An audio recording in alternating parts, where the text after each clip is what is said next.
यहाँ पर देखिए त्रा का प्रयोग हुआ है, तो ये चैत्र जो है वो तत्सम है। तो इसमें बिल्कुल भी कंफ्यूजन होने की जरूरत नहीं है। चतुष्पद चौपाया होगा और चतुष्पद चौराहा होगा। तो जमाई का तो जामात्र होता है, लेकिन जमाई का एक पर्यायवाची जिसका नाम है दामाद। दामाद का जो तत्सम होता है वो होता है जामाता।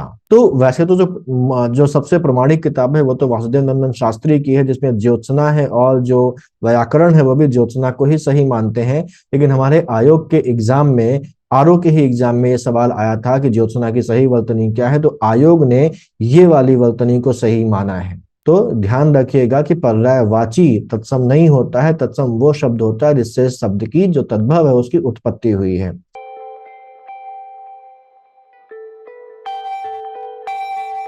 नमस्कार, एक नए दिन में एक नए वीडियो में आपका स्वागत है। यूपी पीसीएस पैनल्स की समीक्षा अधिकारी की हिंदी की सीरीज में वाक्य शुद्धि, विशेष विशेषण और पर्यायवाची जैसे टॉपिक्स खत्म करने के बाद अभी हम लोग तत्सम तद्भव को कवर कर रहे हैं। तत्सम तद्भव में अभी तत्सम शब्दों को पहचानने के व्याकरणिक नियमों को और उनसे संबंधित लगभग 700 शब्दों सहित 850 के आसपास शब्दों को हम कवर कर चुके हैं। इसके बाद अब हम सब जो है मोस्ट इंपॉर्टेंट और मोस्ट प्रोबेबल तत्सम तद्भव शब्द पढ़ रहे हैं। इनमें 160 मोस्ट इंपॉर्टेंट शब्द हम पिछले वीडियोस में देख चुके हैं। 160 आज के वीडियो में देखेंगे और बाकी जो बचे हुए हैं उनको अगले वीडियो में देखेंगे, जो इस टॉपिक का आखिरी वीडियो होगा।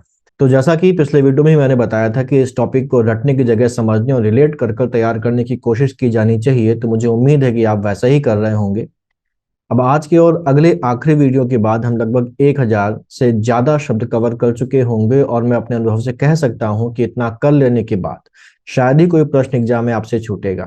और जब हम सारे टॉपिक्स कर लेंगे तो मैं आपसे ये उम्मीद करूंगा कि आप 60 में से अगर 60 ना भी सही कर पाए तो कम से कम 58 तो सही करके ही आए, तभी मेरी और आपकी मेहनत का कोई रिजल्ट निकलेगा, वरना तो सब बेकार है। टॉपिक पे आते हैं। टॉपिक की अगर बात करें तो तत्सम और तद्भव शब्द क्या होते हैं, ये तो हम हर वीडियो में डिस्कस करते चले आ रहे हैं, लेकिन हो सकता है कि कोई साथी पहली बार इसी वीडियो से जुड़ रहा हो, इसलिए मैं एक बार फिर से बता देता हूं कि हिंदी की जो मूल भाषा है वो संस्कृत है और इसमें जो भी शब्द आए हैं वो मूलतः संस्कृत से आए हैं। हालांकि समावेशी संस्कृति होने की वजह से अरबी, फारसी, पुर्तगाली और अंग्रेजी जैसी भाषाओं के शब्द भी धड़ल्ले से हिंदी में प्रयोग होने लगे हैं, जिन्हें विदेशज शब्द कहा जाता है। लेकिन क्योंकि हम तो तत्सम तद्भव शब्द पढ़ रहे हैं, इसलिए इन विदेशज शब्दों की बात हम लोग नहीं करेंगे। तो जैसा कि हम संस्कृत के बारे में बात कर रहे थे, तो वो शब्द जो संस्कृत से सीधे के सीधे ज्यों के त्यों एज इट इज हिंदी में आ गए हैं उन्हें तत्सम शब्द कहा जाता है। और वो संस्कृत शब्द जो थोड़े बहुत बदलाव के बाद संस्कृत में आए हैं उन्हें तद्भव शब्द कहा जाता है। इन सब बातों को मैंने पहले के वीडियोज में डिटेल में डिस्कस किया है, तो अगर आपने वो वीडियो नहीं देखे हैं तो मैं ऊपर आई बटन पर उसका लिंक शेयर कर दे रहा हूं, आप वहां जाकर वो वीडियोज देख सकते हैं। अब हम अगले जो 160 मोस्ट इंपॉर्टेंट और मोस्ट प्रोबेबल शब्द हैं तत्सम तद्भव के, उनको देख लेते हैं। जैसा कि मैंने बताया कि हम लोग लगभग 850 के जो शब्द हैं वो पहले ही कर चुके हैं और उसके बाद हम लोग मोस्ट इंपॉर्टेंट 400 या 500 शब्द और देख रहे हैं, जिनमें से 160 मोस्ट इंपॉर्टेंट शब्द हम लोग देख चुके हैं और उसके बाद अगले जो 160 हैं वो आज देख रहे हैं, जिनमें की जो पहला शब्द है वो है चैत। चैत जो है वो एक महीना होता है हिंदू कैलेंडर का और इसका जो तत्सम है वो है चैत्र। और हम लोगों ने पिछले वीडियोज में भी ये देखा है, व्याकरणिक नियमों को समझा था और ये कहा था कि जो हमारे संयुक्त जो वर्ण होते हैं छत्र ज्ञ श्रा, वो अगर किसी शब्द में प्रयोग होते हैं तो वो शब्द कैसा होता है, तत्सम होता है। तो यहाँ पर देखिए त्रा का प्रयोग हुआ है, तो ये चैत्र जो है वो तत्सम है। किसका तत्सम है? चैत का तत्सम है। ऐसे ही चोटी, चोटी का जो तत्सम है वो है स्ट्रिंग। यहाँ पर देखिए री का मात्रा का प्रयोग हुआ है और री की मात्रा का जहां भी प्रयोग होता है वो शब्द कैसा हो जाता है, वो हो जाता है तत्सम। तो एक बार फिर से मैं बता देता हूं कि जो री ऋषि है इसका, या इसकी जो री की मात्रा होती है उसका अगर कहीं पर प्रयोग हुआ है तो वो तत्सम होता है। लेकिन इसका एक अपवाद है, जो ऋणी है ये कैसा है, ये एक तद्भव शब्द है जिसका तत्सम क्या होता है, जिसका तत्सम होता है ऋणिन। तो ये इसका एक अपवाद था जो हम लोग ऑलरेडी डिस्कस कर चुके हैं। पिछली क्लास में ही मैंने बताया था, जब इससे संबंधित व्याकरणिक नियम हमने पढ़ा था तो वहां पर भी मैंने इसको बताया था। अगला शब्द है चौखट और चौखट का तत्सम होता है चतुष्काठ। तो यहाँ पर देखिए षटकोण वाले शा का प्रयोग हुआ है और षटकोण वाला शा जहां पर प्रयुक्त होता है वो शब्द हमेशा कैसा होता है, तत्सम होता है। अगला है हमारा चौथा, चौथा का तत्सम होता है चतुर्थ। ऊपर वाले रा की मात्रा का प्रयोग हुआ है। ऐसे ही 14, 14 का तत्सम होता है चतुर्दश। ऊपर वाले रा का प्रयोग हुआ है। चौपाया का तत्सम होता है चतुष्पद। यहाँ पर दो शब्द हैं, एक शब्द है चतुष्पद और जो दूसरा है वो है चतुष्पद। ये दो शब्द मिलते जुलते लगते हैं और अक्सर इसमें हम कंफ्यूज हो जाते हैं, तो कंफ्यूज होने की जरूरत नहीं है। मैं इसको पहले भी डिस्कस कर चुका हूं कि पहला चतुष्पद है, पद का मतलब होता है पैर। ठीक है, तो चतुष्पद का जो तद्भव हो जाता है वो होता है चौपाया। ठीक है, क्योंकि पद का मतलब पैर होता है तो चौपाया हो गया। और चतुष्पथ में पथ लगा हुआ है, पथ का मतलब होता है रास्ता या राह, तो इसका जो तद्भव है वो होता है चौराहा। तो इसमें बिल्कुल भी कंफ्यूजन होने की जरूरत नहीं है, चतुष्पद चौपाया होगा और चतुष्पद चौराहा होगा। अगला जो हमारे पास तद्भव है वो है छत या छाता। छत हो या छाता हो, दोनों ही हमारे ऊपर छाई रहती हैं, हमें आसरा देती हैं, बचाते हैं। और इन दोनों का ही जो तत्सम है वो होता है छत्र, त्र का प्रयोग हुआ है, संयुक्त अक्षर है। ऐसे ही छाछ, छाछ का जो तत्सम होता है वो होता है छच्छिका। छाजन का जो तत्सम होता है वो होता है छादन। ऐसे ही छिलका का तत्सम होता है शकल। जजमान का तत्सम होता है यजमान या यज्ञमान। मैंने बताया था कि जब तत्सम में या होता है और उसका जब कन्वर्जन तद्भव में होता है तो या जो है वो जा में बदल जाता है, तो यजमान का हो गया है जजमान। यजमान भी है और यज्ञमान भी आपको लिखा हुआ मिलता है, दोनों ही सही हैं। अब एग्जाम में जो भी आ जाएगा उस पर टिक लगा के आना है, दोनों एक साथ नहीं पूछेगा। ऐसे जो जड़ है, जड़ का तत्सम होता है जटा। जत्था का तत्सम होता है यूथ। इसको हम लोग जब नियम पढ़ रहे तो वहां पर डिस्कस किया था। या का जो कन्वर्जन हो जाता है वो जा में हो जाता है और जत्था बन जाता है तद्भव यूथ का। जमाई का जो तत्सम है वो है जामात्र। तो जमाई का तो जामात्र होता है, लेकिन जमाई का एक पर्यायवाची जिसका नाम है दामाद। दामाद का जो तत्सम होता है वो होता है जामाता। ठीक है, तो दामाद का तत्सम होता है जामाता और जमाई का तत्सम होता है जामात्र, इसको ध्यान रखना है। जमुना का तत्सम होता है यमुना, या का कन्वर्जन जा में हो गया। जाड़ा का तत्सम होता है जाड्य। जामुन का तत्सम होता है जम्बू या जम्बुल, दोनों ही सही हैं, लेकिन जो ज्यादा बेटर है वो कौन सा है, वो जम्बू है। इसको हमेशा आप प्रेफर करेंगे, और जम्बू अगर ऑप्शन में नहीं है तभी हमको जम्बुल लगाना है। किसी किसी किताब में एक और तत्सम मिलता है जो होता है जाम्बूर। ठीक है, जाम्बूर। लेकिन जो जाम्बूर है वो सही तत्सम इसका नहीं है। इसका जो सबसे परफेक्ट अगर हम बोलें, सबसे उचित जो तत्सम है वो होता है जम्बू। जम्बू नहीं होगा, और अगर जम्बुल दिया है तो वो लगाएंगे हम लोग। ठीक है, तो अगला है हमारे पास जीभ। जीभ का तत्सम होता है जिह्वा। जीर्ण या जीना का तत्सम होता है जीर्ण। अगला हमारा है तीखा। तीखा का तत्सम तीक्ष्ण होता है। अक्सर मेरे पास सवाल आता है तीखा और तीता में कंफ्यूजन का, तो यहाँ पर इसको क्लियर कर लीजिए। तीखा जो तत्सम है वो है तीक्ष्ण का, और तीता जो तत्सम है वो है तिक्त का।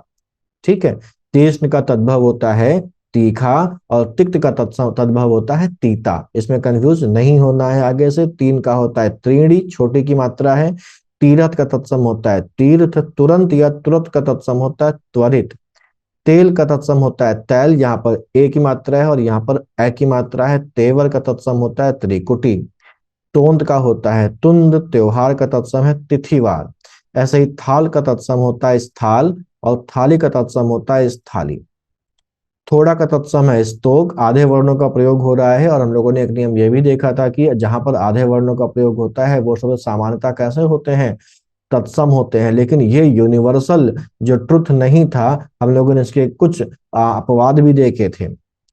और जो दंष्टिका है, दंष्टिका बेसिकली तत्सम शब्द है।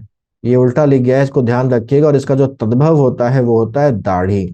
तो दाढ़ी का जो तत्सम है वो है दंष्टिका। ऐसे ही दरस का तत्सम होता है दर्श, और दर्शन का तत्सम होता है दर्शन। बहुत ज्यादा इसमें डिटेलिंग की जरूरत नहीं है, तो बड़े कॉमन से शब्द हैं। दही का जो तत्सम है वो दधी होता है। दांत का दंत होता है। दाई जो हमारा पालन पोषण करती है उसको बोलते हैं धात्री। जब पर्यायवाची पढ़ रहे थे तब भी ये शब्द हमारे सामने आया था, और हम लोगों ने देखा था कि जो माँ है और जो पृथ्वी है, इन दोनों का ही जो पर्यायवाची होता है वो धात्री होता है। साथ ही साथ जो पालन पोषण करने वाली माँ होती है जिसको हम दाई बोलते हैं, उसको भी धात्री बोला जाता है, क्योंकि दाई जो शब्द है वो धात्री से ही उत्पन्न होकर आया है, जिसका मतलब होता है पालन पोषण करने वाली।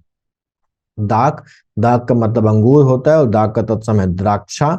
दाढ़ी का तत्सम होता है दंष्टिका, हम लोग अभी देख चुके हैं। अगला, जैसा मैंने भी कुछ देर पहले बताया था कि जो दामाद है, दामाद का तत्सम होता है जामाता। तो फिर से मैं एक बार बता देता हूँ, दामाद का तत्सम जामाता होता है, और अगर जमाई लिखा हुआ है तो जमाई का जो तत्सम होता है वो होता है जामात्र। री की मात्रा नीचे लग जाएगी। दाहिना का तत्सम होता है दक्षिण। दिन का तत्सम होता है दिवस, दीठ जो है वो दृष्टि का तद्भव है, द्वार जो है वो द्वार का तत्सम तद्भव है, दुपट्टा, दुपट्टा का जो तत्सम होता है वो होता है द्विपट, द्विपट दूध का तत्सम है दुग्ध, दूल्हा, दूल्हा का तत्सम दुर्लभ होता है, देवर का तत्सम द्विवर होता है, धनिया का तत्सम होता है धनिका, या की जगह का आ गया है, धनिका होता है। धरती जो है वो शब्द, उसका जो मूल शब्द है वो धरित्री है तत्सम में, धान का तत्सम धान्य है, धीरज का तत्सम धैर्य है, धुआं का तत्सम धूम्र होता है, नंगा जो है उसका तत्सम होता है नग्न, नखत बोलते हैं नक्षत्र को, छा का प्रयोग हुआ है, छा मैंने बताया था कि खा में कन्वर्ट हो जाता है, छतरी वाले छा में कन्वर्ट हो जाता है, आधे च और छा में कन्वर्ट हो जाता है। तो यहाँ पर जो छा है जब ये तत्सम से तद्भव में बदला तो खा में बदल गया। ऐसे ही जो नंदोई है उसका जो तत्सम होता है वो ननांद्र पति होता है, यानी कि नंद का पति। नरसों जो है उसका तत्सम होता है अन्य परश, हम लोगों ने परसों देखा था पिछली क्लास में, परसों का तत्सम क्या था, परश्व या परश्व, और नरसों का तत्सम होता है अन्य परश, उसके एक दिन बाद। नहना का तत्सम होता है नखरण, और नाक का तत्सम होता है नासिका। ऐसे ही नाच का तत्सम होता है नृत्य, नीचे री की मात्रा लगी हुई है। नाता का तत्सम होता है ज्ञाति। नारियल का तत्सम होता है नारिकेल। निडर का तत्सम होता है निर्डर। निर्डर देखने में, जो निडर है वो देखने में तत्सम लगता है लेकिन निडर तत्सम नहीं है। निडर एक तद्भव शब्द है जिसका तत्सम निर्दर होता है, जहां पर डा की जगह दा का प्रयोग है, ऊपर रा की मात्रा लगी हुई है। ऐसे नींबू और नीम के तत्सम जो है मिलते जुलते हैं। नींबू का तत्सम निम्बक होता है और नीम का तत्सम निम्ब होता है। का अंतर है, निम्ब केवल है तो वो नीम का तत्सम है, और निम्बक अगर हो गया तो वो किसका तत्सम हो गया, वो नींबू का तत्सम हो गया। ऐसे ही नेह का तत्सम स्नेह है। नैन जो है वो नयन से बना हुआ है। नैहर का तत्सम होता है ज्ञाति ग्रह, री की मात्रा लगी हुई है री ऋषि की, ध्यान रखिएगा। नाता का तत्सम ज्ञाति है और नैहर का तत्सम ज्ञाति ग्रह है, नैहर मतलब मायका। ऐसे जो पंख है उसका तत्सम होता है पक्ष, पंख का तत्सम भी पक्ष होता है। और जो 15 दिनों का एक पखवाड़ा होता है उसको भी पक्ष बोलते हैं, ठीक है, पक्षवार बोलते हैं पखवाड़ा को, और 15 दिन के समय को पक्ष बोला जाता है, पिछले वीडियोज में देखा है हम लोगों ने। पंगत का तत्सम होता है पंक्ति, पंछी का तत्सम होता है पक्षी, छा है यहाँ पर, और इस छतरी वाले छा का कन्वर्जन छतरी वाले छा में हो गया है। 15 का तत्सम होता है पंचादश। पकवान का तत्सम होता है पकवान, अर्धवर्ण का प्रयोग हुआ है, आधे वर्ण का प्रयोग हुआ है। आधे वर्ण का प्रयोग जहां पर होता है वो शब्द सामान्यतः तत्सम होते हैं, हमेशा नहीं लेकिन सामान्यतः। ऐसे ही पछतावा का जो तत्सम है वो होता है पश्चाताप। पड़ोस का तत्सम होता है प्रतिवेश, और पड़ोसी जो पड़ोस में रहता है उसका तत्सम होता है प्रतिवेशी। तो प्रतिवेश है पड़ोस और प्रतिवेशी है पड़ोसी। पतला का तत्सम होता है प्रतनु। पतोही का तत्सम होता है पुत्र वधु, और पत्थर का तत्सम होता है प्रस्तर।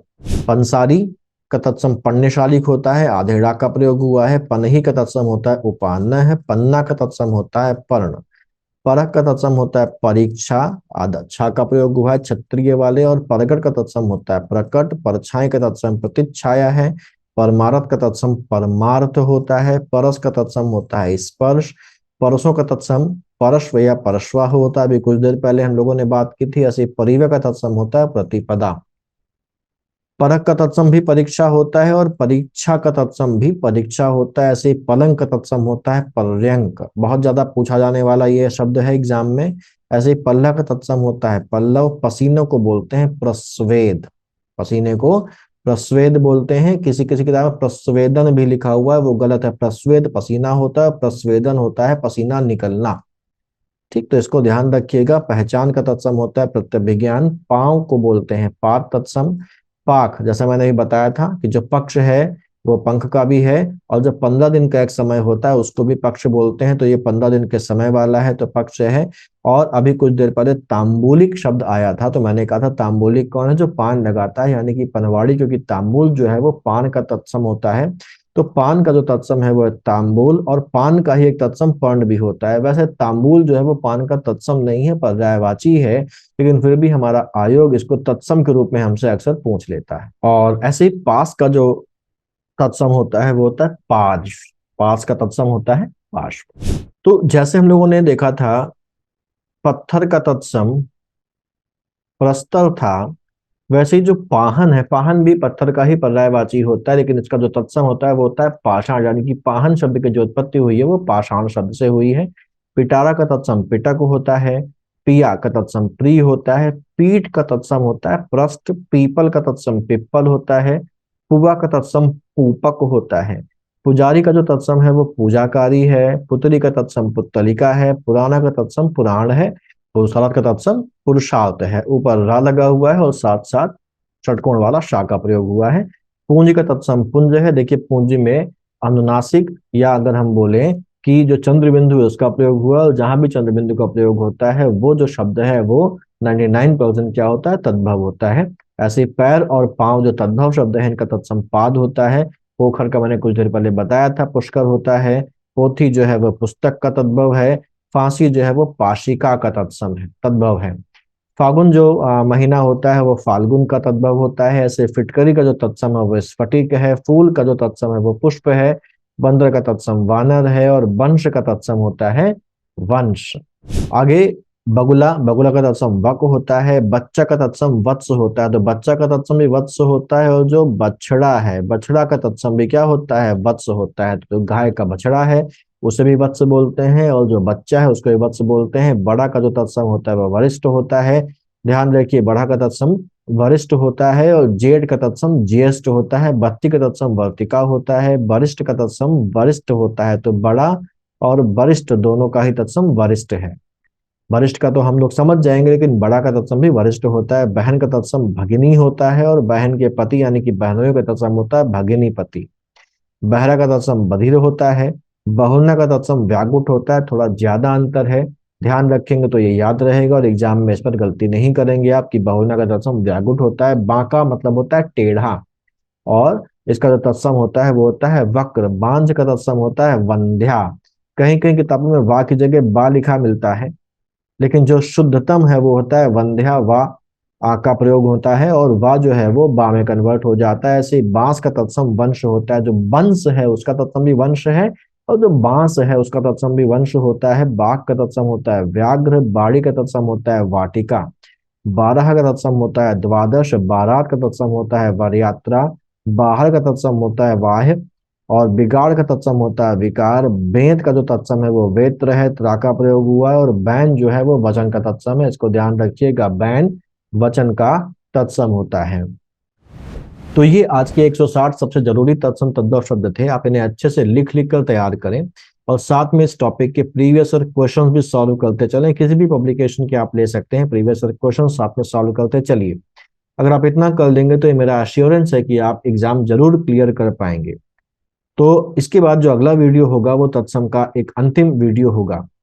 तो इसके बाद क्या करना है मुझे कमेंट में बताइए कि अब आप क्या एक्सपेक्ट कर रहे हैं। तो आज इतना ही रखते हैं, मिलते हैं अगले वीडियो में। तब तक पढ़ते रहिए और आगे बढ़ते रहिए।